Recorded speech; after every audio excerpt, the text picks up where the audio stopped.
اللہ تعالیٰ کا بنایا ہوا ہر شخص خوبصورت ہے، بس کمی ہمارے اخلاق اور رویوں میں ہے۔ حرام کی کمائی اگرچہ شکلیں نہیں بگاڑتی، لیکن نسلیں ضرور بگاڑ دیتی ہے۔ سمجھ نہ آیا زندگی تیرا فلسفہ، ایک طرف کہتی ہے کہ صبر کا پھل میٹھا ہوتا ہے، اور دوسری طرف کہتی ہے کہ وقت کسی کا انتظار نہیں کرتا۔ جب سایہ دیوار سے اور باتیں اوقات سے اونچی ہونے لگے تو سمجھ لو کہ سورج ڈوبنے والا ہے۔ اپنی اولاد کی طرف دیکھ کر شکر الحمدللہ بھی پڑھا کرو، پتہ نہیں کتنے لوگ ترستے ہیں اس نعمت کے لیے۔ آج کل دنیا کا سب سے مشکل کام اپنوں میں سے اپنوں کو ڈھونڈنا ہے۔ سیدھے راستے، سیدھے لوگ اکثر لوگوں کو پسند نہیں آتے۔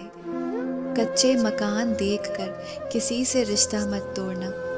دوستوں، تجربہ ہے میرا کہ مٹی کی پکڑ مضبوط ہوتی ہے۔ سنگ مرمر پہ تو ہم نے اکثر پیر پھسلتے دیکھا ہے۔ ہمیشہ وہی لوگ آپ کے مقابلے میں آئیں گے جن کی پہچان آپ کی وجہ سے ہوئی ہو۔ لوگوں سے امیدیں انسانوں والی رکھا کرو، فرشتوں والی نہیں۔ کسی مکمل شخص کی تلاش میں زندگی سفر کرنے سے بہتر ہے کہ کسی ادھورے انسان کو اپنے پیار سے مکمل کر دو۔ انسان کا دل توڑنے والا شخص اللہ کی تلاش نہیں کر سکتا۔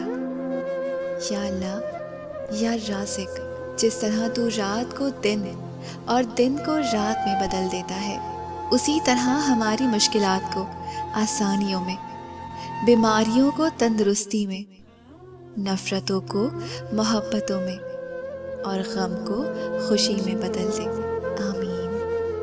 کچھ لوگوں سے نفرت نہیں ہوتی، بس ان کی کچھ باتیں سوچ کر ان کو محبت دینا مشکل ہو جاتا ہے۔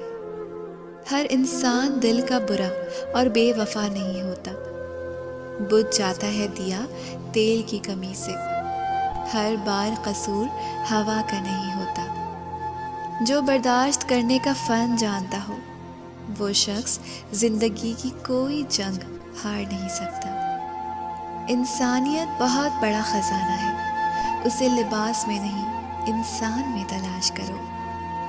رہتی دنیا میں ماں باپ سے بڑھ کر کوئی نعمت نہیں۔